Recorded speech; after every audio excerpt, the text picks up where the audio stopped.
Welcome to my YouTube channel. আজকে আমরা আগে পড়া মনে করি চ্যাপ্টারে 17 নম্বর পৃষ্ঠার অঙ্কগুলি করব।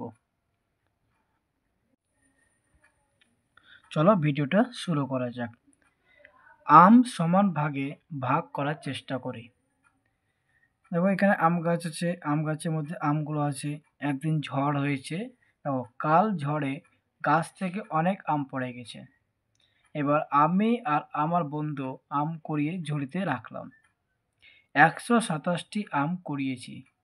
পরের দিন আমরা 5 বন্ধুর মধ্যে আমগুলো সমান ভাগে ভাগ করে নেওয়ার চেষ্টা করলাম। তাহলে আম কতটা ছিল? 127টি। কজন বন্ধু ছিল? 5 জন। তাহলে 5 জন আমটাকে আমরা সমান ভাগ করে নিতে চাইছি। তাহলে এক একজন কত করে আম পাবে? তাহলে আমরা এখানে 5 দিয়ে ভাগ করে নেব। তো এখানে ভাজকে একটা সংখ্যা আছে 5, আমরা এখানে একটা সংখ্যা নিতে পারবো, কিন্তু দেখো 5 থেকে 1 ছোট সংখ্যা। তাহলে কি করব? এই দুটো সংখ্যা নিয়ে নিব। 12। তাহলে 5 নামতে পড়ো 12 কাছাকাছি যাব। তাহলে 5 একে 5, 5 দিয়ে 10, 5 তিনে 15। 15 যখন নিচ্ছি 5 থেকে বেশি হয়ে যাচ্ছে। তাহলে 5 একে 5, 5 দিয়ে 10 দিয়ে বিয়োগ করলে কত হচ্ছে দেখো, 2 থেকে 0 বাদ 2, এই 60টাকে নামিয়ে দাও। এবার 5 নামতে পড়ো। 5 একে 5, 5 দিয়ে 10, 5 তিনে 15, 5 চারে 20, 5 এ 5 এ 25। তাহলে এখানে বিয়োগ করো, কত হচ্ছে? 7 থেকে 5 বাদ দিলে 2। তাহলে এই জিনিসটা, যে সংখ্যাকে আমরা ভাগ করলাম তাকে বলা হচ্ছে ভাজ্য। তাহলে 127কে আমরা ভাগ করলাম কত দিয়ে? 5 দিয়ে। তাহলে 127 হচ্ছে ভাজ্য। আর যে সংখ্যা দিয়ে ভাগ করা হয় সেটা হচ্ছে ভাজক। তাহলে কত দিয়ে ভাগ করলাম? 5 দিয়ে। তাহলে 5টা হচ্ছে ভাজক। আর যে ভাগ করে যে আমরা ফলটা পেলাম সেটা হচ্ছে ভাগফল। তাহলে আমরা এখানে ভাগ করে নিয়েছি সম্পূর্ণ ভাগ, ভাগফল কত পেয়েছি? 25। এবার যেটা ভাগ করার পর যে সংখ্যা অবশিষ্ট থাকছে তাকে বলা হচ্ছে ভাগশেষ। তাহলে আমরা এখানে সম্পূর্ণ ভাগ করার পর দেখো এখানে ভাজ্য কত লিখে নিব? 127। ভাজক কত? 5। ভাগফল কত? 25। আর ভাগশেষ 2। দেখো তাহলে প্রত্যেককে কটা করে আম পাবে? 25টা করে কিন্তু আম পেলাম। এবার 25টা করে যদি আম পাওয়ার পরে দেখছি দুটো আম পড়ে থেকে গেল, মানে পড়ে রয়ে গেল। তাহলে আর তো ভাগ করা গেল না, কারণ হচ্ছে 2 থেকে তো 5 ছোট, সরি 2 থেকে তো 5 বড়, মানে 5 থেকে দুটো হচ্ছে ছোট। তাহলে আমরা 2টা কি এখানে? ভাগশেষ। আর 5 হচ্ছে কি এখানে? ভাজক। তাহলে ভাগশেষ ক্ষুদ্রতর মানে ক্ষুদ্রতর চিহ্ন ভাজক। তাহলে আবার মোট আম, তাহলে মোট আম কত ছিল? 127। ওটার সময় লিখতে পারবো 25 গুণ 5 যোগ 2। তাহলে 25কে 5 দিয়ে গুণ করলে হবে 125, আর 2 যোগ করলে কত হবে? 127। তা মোট আম পেয়ে গেলাম 127।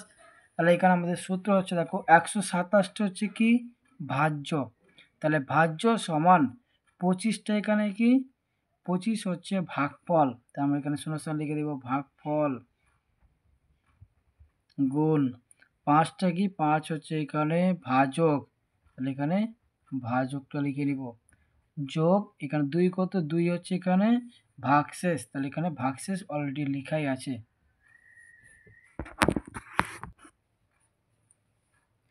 এবার দেখো ভাজ্য, ভাজক, ভাগফল ও ভাগশেষ খুঁজি ও সম্পর্ক আমরা তৈরি করব। 1 নম্বরটা দেখো 785 ভাগ 5। তাহলে এখানে ভাজ্য কত? ভাজ্য হচ্ছে 785, ভাজক কত? 5, আর ভাগফল আর ভাগশেষ কত হবে? তাহলে ভাগফল আর ভাগশেষ বের করতে তোমাকে এখানে সম্পূর্ণ ভাগ করে কষে দেখাতে হবে। তাহলে 5টা বাইরে বসে যাবে, 785 ভিতরে। এবার 5 দিয়ে ভাগ করব। এখানে 5 দিয়ে ভাগ করলে একটা সংখ্যা নেবে ভিতরে 7, 5 থেকে 7 বড় সংখ্যা আছে, তাহলে ভাগ করা যাবে। তাহলে 5-এ নামতে বলবো, 7-এর কাছাকাছি যাব। তাহলে 5 একে 5, 5 দিয়ে 10, তো 10 হচ্ছে 7 থেকে বড়, তাহলে 10 নেওয়া যাবে না। তো 5 একে 5, এখানে বিয়োগ করো, 7 থেকে 5 বাদ দিলে কত হচ্ছে? 2। এবার 8টাকে নামিয়ে দাও। এবার 5-এ নামতে পড়ো, 28-এর কাছাকাছি যাওয়ার চেষ্টা করবো। 5-একে 5, 5 দিয়ে 10, 5 3 15, 5 4 20, 5 5 25, 5 6 30। তা 30 নিলে কিন্তু আবার 28-এর দিকে বড় হয়ে যাচ্ছে। তাহলে 5-এ 5-এ 25, এ বিয়োগ করো। 8 থেকে 5 বাদ 3। এবার এই 5টাকে নামিয়ে দাও। 5-এ নামতে পড়ো, 35 আসবে। 5-একে 5, 5 দিয়ে 10, 5 3 15, 5 4 20, 5-এ 5-এ 25, 5 6 30, 5 7-এ 35। এবার এখানে বিয়োগ করলে কত হচ্ছে? 0। এবার আমাদের ভাগ করা হয়ে গেছে। এখানে বলতে পারবো কোনটা ভাগফল আর কোনটা ভাগশেষ। ভাগফলটা হচ্ছে ডান দিকটা, তাহলে কত পেয়েছি? 157। আর ভাগশেষ কত বেঁচে আছে? এখানে 0, কোনো কিছু বেঁচে নেই, তাহলে 0টা হচ্ছে ভাগশেষ। তাহলে আমরা মোট আগের সংখ্যা কত ছিল? 785। এটা সমান কি লিখতে পারবো? এখানে ভাগফলটা 157 গুণ কত? এখানে ভাজক কত? 5 যোগ ভাগশেষটা, ভাগশেষ কত? 0। এবার সূত্রটা আমরা একটু আগে শিখলাম কি, ভাজ্য সমান কি হবে? ভাগফল গুণ ভাজক যোগ ভাগশেষ। এখানে একটা জিনিস খেয়াল করে দেখো, ভাগশেষ ভাজকের চেয়ে বড় না ছোট? দেখো এখানে ভাগশেষ 0 আর ভাজক হচ্ছে 5, তাহলে ভাগশেষ বলেছে ভাজকের চেয়ে ছোট বা কম, তাহলে কি লিখবো? এখানে ছোট। এবার 2 নম্বরটা দেখো। 2 নম্বর আছে 474 ভাগ 4। সেম একই রকমই এখানে ভাজ্য কত ভাজক কত আমরা এখানে লিখে নিতে পারবো। প্রথমটা হচ্ছে কি ভাজ্য, তারপরে ভাজক কোনটা? 4। এবার এখানে আমরা রাফে পাশে ভাগ করে নিচ্ছি। 4 বাইরে, 474টা হচ্ছে ভেতরে। এবার ভাজকে একটা সংখ্যা আছে, তো ভাজ্যের একটা সংখ্যা নিব 4। 4-এর নামতে বলবো 4 আসবে, 4 1-এ 4 দিয়ে বিয়োগ করলে কত? 0, লেখা দরকার নেই। এবার 7 নামিয়ে দাও, দিয়ে আবার 4-এর নামতে বলবো 4 1-এ 4, 4 দিয়ে 8, তো 8 তো নেওয়া যাবে না, 4 1-এ 4 দিয়ে বিয়োগ করলে কত হচ্ছে? 3। 4 নামিয়ে দাও, তাহলে কত হলো? 2 34। 4 1-এ 4, 4 দিয়ে 8, 4 3-এ 12, 4 4-এ 16, 4 5-এ 20, 4 6-এ 24, 4 7-এ 28, 4 8-এ 32 আর 4 9-এ 36। তো 36 তো নেওয়া যাবে না, কারণ 34 থেকে বড় হয়ে যাচ্ছে, তাহলে 4 8-এ 32। এখানে বাঁচলো কত? 2। তাহলে এখানে আমরা বলতে পারবো ভাগফল কত পেলাম? 118 আর ভাগশেষ কত? 2। তাহলে আমাদের এখানে ভাগ করা কমপ্লিট হয়ে গেছে। তাহলে আমরা এখানে লিখবো ভাজ্য সমান, এখানে ভাজ্য কোনটা? এই ভেতরটা কত? 474 সমান। এবার এখানে আমাদের প্রথমটা কি বসবে? ভাগফল। ভাগফল কত? এখানে 118 গুণ ভাজক, ভাজক কত? এখানে 4 যোগ ভাগশেষ, ভাগশেষ কত? এখানে 2। এবার এখানে একটা জিনিস দেখো কি বলছে, ভাজক ভাগশেষের চেয়ে এটা সবসময় বড় হবে। কারণ তুমি এখানে দেখো 2 আর 4-এর মধ্যে 4 কিন্তু 2-এর থেকে সবসময় কি আছে? বড়ই থাকবে, তাহলে এখানে কি হবে? বড়। 3 নম্বরটা দেখো। 3 নম্বরটায় আছে 321 ভাগ 3। এখানে ভাজ্য কত, ভাজক কত, ভাগফল কত সেটা আমরা কিন্তু বলে নিব। তাহলে এখানে 321-কে কত দিয়ে ভাগ করতে হবে? 3 দিয়ে। তাহলে আমরা এখানে ভাজ্য কোনটা? প্রথমটা 321, ভাজক কোনটা? 3। এবার ভাগফল ভাগশেষের জন্য তোমাকে এখানে ভাগ করে নিতে হবে, 3টাকে বাইরে আর 321 ভিতরে। এবারে ভাজকে একটা সংখ্যা, ভাজ্যের একটা সংখ্যা নাও, তাহলে 3 নামতে পড়ো, 3 আসবে। 3 1-এ 3 বিয়োগ করলে 0 হয়। এবার 2টাকে নামাও, এবার 3-এর নামতে পড়ো, 2 আসবে। 3-এর নামতে পড়লে কোনোদিন 2 আসবে না, কারণ 3 থেকে ছোট সংখ্যা 2। তাহলে এরকম যদি ভাগে চলে আসে তাহলে তুমি সবসময় 0 দিয়ে করবা। 3 0 0 দিয়ে বিয়োগ করলে হচ্ছে 2, এবার এই একটাকে নামাও, এবার নামতে বলো 3 আর 3 7 21 মিলে গেল। এবার শূন্য ভাগ শেষ কত হচ্ছে তাহলে 0। আমরা এখানে বলতে হবে ভাগফল কত 107 আর ভাগ শেষ 0।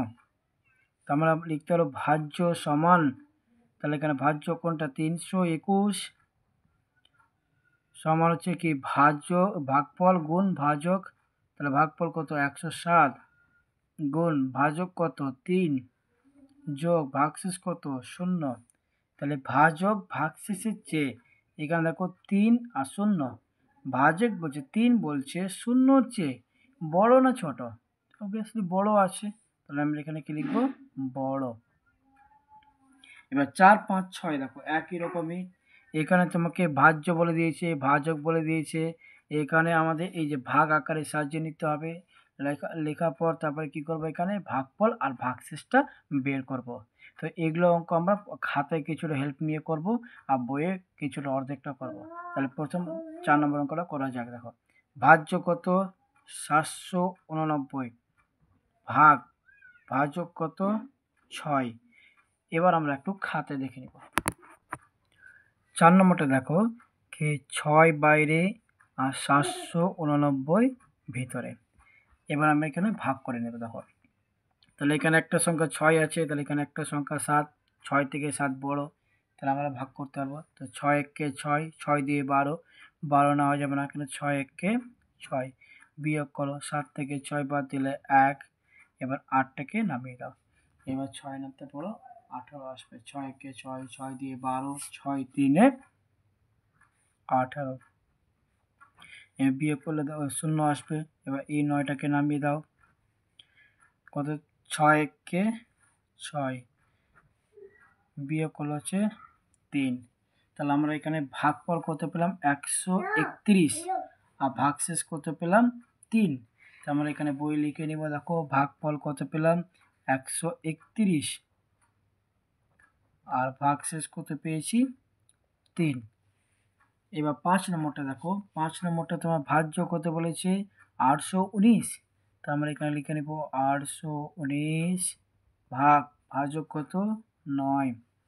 এবার এখানে ভাগফল আর ভাগশেষ কত হবে, তাহলে ভাগফল আর ভাগশেষটা আমরা খাতায় করে কষে দেখাচ্ছি। দেখো 5 নম্বরটা 9 বাইরে 819 ভিতরে। দেখো এবার এখানে দেখো একটা সংখ্যা 9, তো এখানে একটা সংখ্যা নিব 8, কিন্তু দেখো 9 থেকে 8 ছোট সংখ্যা হয়ে যাচ্ছে, 9 নামটা পড়লে 8 কোনোদিন পাওয়া যাবে না, তাহলে 9 একে 9 হয়, আমরা কি করব দুটো সংখ্যা নিয়ে নেব, আর দুটো মিলে কত হচ্ছে 81। এবার 9 নামতে পড়বো 81 আসবে, 9 একে 9, 9 দিয়ে 18, 9 3 27, 9 4 36, 9 5 45, 9 6 54, 9 7 63, 9 8 72 আর 9 9 81, তাহলে 9 9 81 এ বিয়োগ করলে কত হচ্ছে 0। এবার এটা 9টাকে নামিয়ে দাও, আবার 9 নামতে বলো 9 আসবে, তা প্রথম ঘর এক ঘর পড়লে 9 একে 9, তাহলে আমাদের এখানে 9 থেকে 9 বাদ দিলে কত 0, তাহলে ভাগফল কত 91 আর ভাগশেষ কত 0, তাহলে আমাদের ভাগফল হচ্ছে 91 আর ভাগশেষ হচ্ছে 0। এবার লাস্ট অঙ্ক দেখো 6 নম্বর, এখানে এই পেজের কত আছে 3003 ভাগ 3। এবার 3003কে আমরা 3 দিয়ে ভাগ করব, তাহলে 6 নম্বরটা দেখো 3003কে 3 দিয়ে ভাগ করব, তাহলে আমরা এখানে ভাজকে একটা সংখ্যা আছে, তো ভাজ্যের একটা সংখ্যা নিব 3, তো 3 একে 3, এবার বিয়োগ করলে কত হচ্ছে 0, নামার দরকার নেই। এবার এই একটা 0 নামাও, নামিয়ে পর দেখো 3 আনতে পড়লে কিন্তু 0 3 থেকে 0 ছোট সংখ্যা হয়ে যাচ্ছে, তাহলে আমরা 0 দিয়ে করব, তাহলে 3 0 0 দিয়ে তারপর আবার এই 0টা নামাও, দিয়ে একই রকমই আবার 0 দিয়ে করবো 3 0 0, এবার এই 3টাকে নামাও, এবার 3 আনতে পড়ো 3 আসবে, 3 একে 3, তাহলে বিয়োগ করলে কত হচ্ছে 0, তাহলে এখানে ভাগফল কত পেলাম 1001 আর ভাগশেষ কত হচ্ছে 0, তাহলে ভাগফল হচ্ছে 1001 আর ভাগশেষ হচ্ছে 0।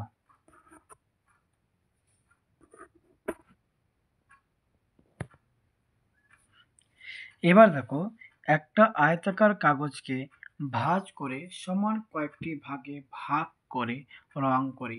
এটা একটা আয়তাকার কাগজ নেওয়া হয়েছে, এবার সমানভাবে ভাগ করে দেওয়া হয়েছে। ভাগ করে এবার আয়তাকার কাগজে প্রতিটা ভাঁজে আমরা সংখ্যা লিখে দিলাম। এই ভাঁজে লিখলাম 1 2 3 4 5 6 7 8 9 10 11 12 13 14 15 16। এবার আমি কি করলাম, 1 2 15 ও 16 নম্বর ঘরে দেখো 1 2 15 16 কোন রং করলাম, লাল রং দিলাম। তারপর দেখো 5 6 7 8 ও 14 নম্বর ঘরে সবুজ রং দিলাম।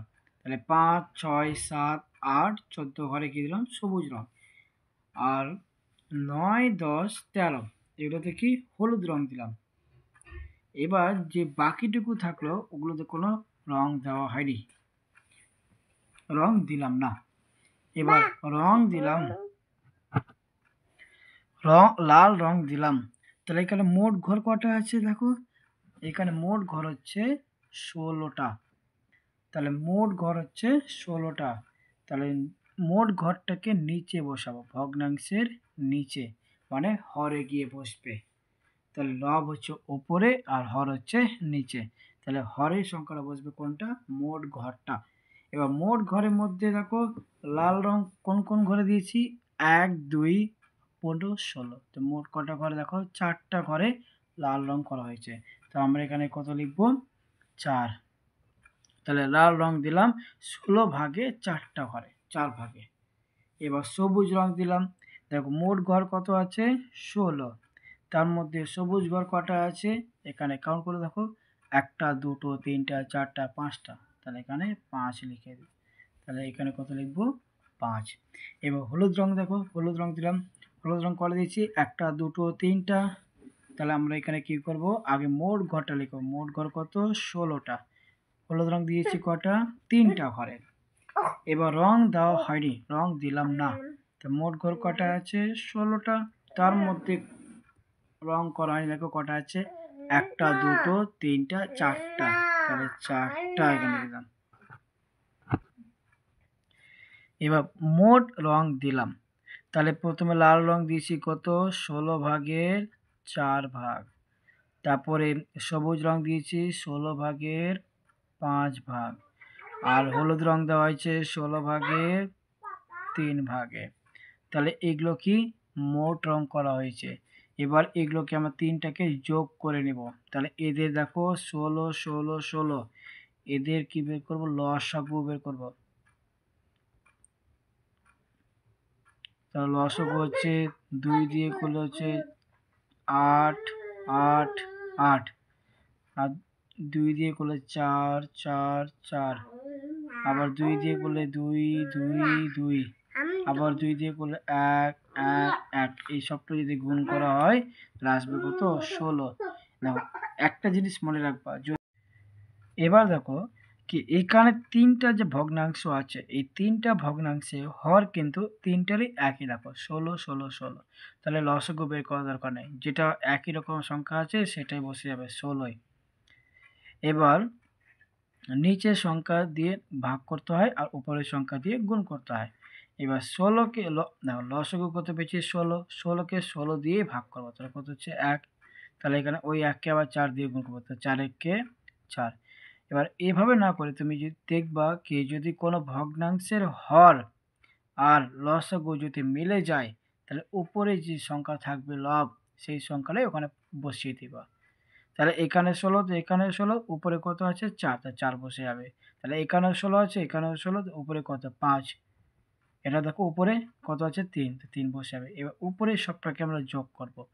4 আর 5 যোগ করো 9, 9 আর 3 যোগ করো 12। তাহলে উপরে হলো 12 আর নিচে হচ্ছে 16। তাহলে রং বেশি দিলাম, কোন ঘর বেশি রং দিয়েছি, দেখো সব থেকে বেশি রং দেওয়া হয়েছে সবুজ। তাহলে সবুজ রং বেশি দিলাম। এবার সব থেকে বেশি রং কোনটা দিয়েছি, সবুজ, তাহলে এখানে লিখবো সবুজ রঙের অংশ। এবার সবুজ রং থেকে কম দুটো রং দেওয়া হয়েছে, একটা লাল আর একটা হলুদ। এবার দুটোর মধ্যে যে কোনো একটা লিখলে হয়ে যাবে। এখানে আমি এখানে লিখে দিচ্ছি লাল। তাহলে সবুজ রঙের অংশ কত দিয়েছি? সবুজ রঙের অংশ হচ্ছে 16/5 ভাগ, আর লালটা দেওয়া হয়েছে দেখো 16/4 অংশ। তাহলে এই দুটোর মধ্যে সব থেকে বেশি রং কত দিচ্ছি? সবুজ। তো এবার দুটো ভগ্নাংশের মধ্যে তুলনা করবে কি কোনটা বেশ বড় আর কোনটা ছোট। তাহলে দেখো যদি দুটো ভগ্নাংশের হর যদি মিলে যায়, তাহলে 16 দেখো দুটো মিলে যাচ্ছে, তাহলে আমরা উপরের লবগুলোকে দেখে বিবেচনা করব কি কোন যে বড় থাকবে সেই বড়, আর যে ছোট থাকবে সেই ছোটই হবে।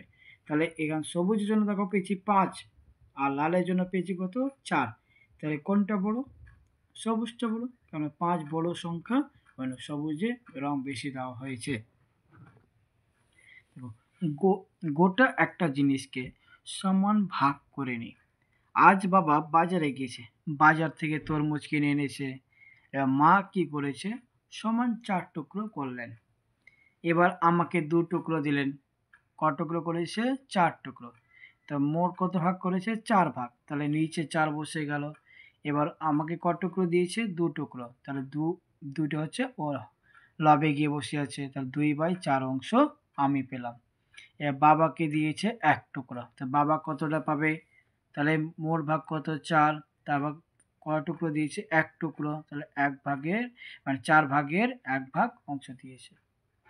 এবার তাই বাবা বাজার থেকে, তাই আমি বাবার থেকে কত বেশি পেয়েছি, কতটা বেশি পেয়েছি, তার জন্য কী করবো কি আমার ভাগ থেকে বাবার ভাগটা বিয়োগ করে দেব। তাহলে আমি কত পেয়েছি? 2/4 বিয়োগ 1/4 অংশ। এবার এখানে লসাগু করে দেখো দুটোই 4 আছে, তো 4 বসে গেল। এবার উপরে কত? 2, 2 বিয়োগ 1। এবার এখানে বিয়োগ করলে কত হচ্ছে? 1/4 অংশ বেশি পেলাম। এবার বাকি টুকরো মা নিলেন কত অংশ? দেখো 4 ভাগের মধ্যে আমি নিয়েছি 2 টুকরো, বাবা নিয়েছে 1 টুকরো, তা বাকি কতটা থাকছে? 1 টুকরো, 1/4 অংশ নিয়েছে। এবার মায়ের থেকে আমি দেখো মা কত নিয়েছে? মায়ের থেকে আমি দেখো আমার আগে আমার অংশটা লিখব 2/4, তা মা নিয়েছে 1/4। দেখো দুটো লসাগু যদি বের করা হয়, তো 4। এবার উপরের সংখ্যা কত? এখানে 2, 2 বসে যাবে, এখানে 1, 2 থেকে 1 বিয়োগ করলে 1/4 অংশ বেশি পেলাম। তাহলে আমার তরমুজের মায়ের থেকে বেশি, মানে আমার তরমুজের অংশ মায়ের থেকে বেশি, তাই তো আমি কত পেয়েছি? 2/4 অংশ, আমার পেয়েছে 1/4 অংশ। তাহলে দেখো দুটো ভগ্নাংশের হর একই রকম, 4, 4। তো আমরা লব দেখব, লব যে বড় থাকবে সে বড়, আর যে ছোট থাকবে সে হচ্ছে ছোট। তাহলে এখানে দেখো 2 আর 1 আছে, তো 2 হচ্ছে বড়, মানে সব বেশি পেয়েছি কে? আমি পেয়েছি। এবার প্রয়োজন মতো আমরা এই বৃহত্তর সংখ্যা আর ক্ষুদ্রতর সংখ্যার চিহ্ন বসিয়ে দেব। তাহলে প্রথমটা দেখো এখানে বই করাই আছে কি, আমরা নিচে দেখবো দেখো কত? 12, 12 দুটো একই আছে, তাহলে উপরের সংখ্যা দেখব। তাহলে এখানে 5 আর এখানে 8, তাহলে কে বড়? 5 না 8? 8 বড়, তাহলে 8 দিকে মুখটা হা করে থাকবে। যে বড় থাকবে তার দিকে মুখটা কি থাকবে? হা, আর যে ছোট থাকবে তার দিকে মুখটা কি থাকবে? বন্ধ থাকবে। তাহলে এখানে দেখো একই রকমই, তাহলে 7 আর 4 আছে, তাহলে কোন চিহ্নটা বসবে? এভাবে করে দেখো 7টা বড়। এবার এখানে দেখো কত? 5 আর 1 বড়কে 5। তারপরে এখানে দেখো ঘ নম্বরটা, তাহলে 9 আর 11 বড়কে 11। তারপরে এখানে দেখো চিহ্ন বসিয়ে দিয়েছে, তোমাকে সংখ্যা বসাতে হবে। তাহলে 13, 13। এবার 8টাকে এরা কি করেছে? বড় রেখেছে, তাহলে তোমাকে এখানে এমন একটা সংখ্যা বসাতে হবে যে 8 থেকে ছোট হবে। তো 8 থেকে ছোট তো অনেক আছে, 1 আছে, 2 আছে, 3 আছে, 4 আছে, 5 আছে, 6 আছে, 7, মানে 1 থেকে 7 পর্যন্ত। এবার যে কোনো তুমি একটা সংখ্যা বসাতে পারো, আমি এখানে 6 বসিয়ে দিলাম। তারপরে এখানে দেখো এখানে 53 আছে, কিন্তু এখানে দেখো 20, এবং 20 থেকে এখানে একটা বড় সংখ্যা বসাতে হবে। 20 থেকে অনেক বড় সংখ্যা আছে, যে কোনো একটা বসালে হয়ে যাবে। তাহলে আমি এখানে 20 থেকে একটা বড় সংখ্যা 21 বসিয়ে দিলাম। তারপরে এখানে দেখো 33 আছে, এখানে দেখো 5টাকে কি করেছে, বড় রেখেছে। তাহলে 5 থেকে ছোট সংখ্যা কি আছে, 1 থেকে 4-এর মধ্যে যে কোনো একটা সংখ্যা। তাহলে 1 থেকে 4-এর মধ্যে তুমি যে কোনো একটা সংখ্যা বসাতে পারো। তো আমি এখানে 4 বসিয়ে দিলাম। তারপরে বর্গীয় জনমটা দেখো, বর্গীয় জনমটা দেখো 11 উপরটা দেখো, তাহলে 9 আর 2, তো বড় কোনটা, 9। তাহলে আমরা এই চিহ্নটা বসাবো, তাহলে 9টা বড় হচ্ছে আর 2টা হচ্ছে ছোট।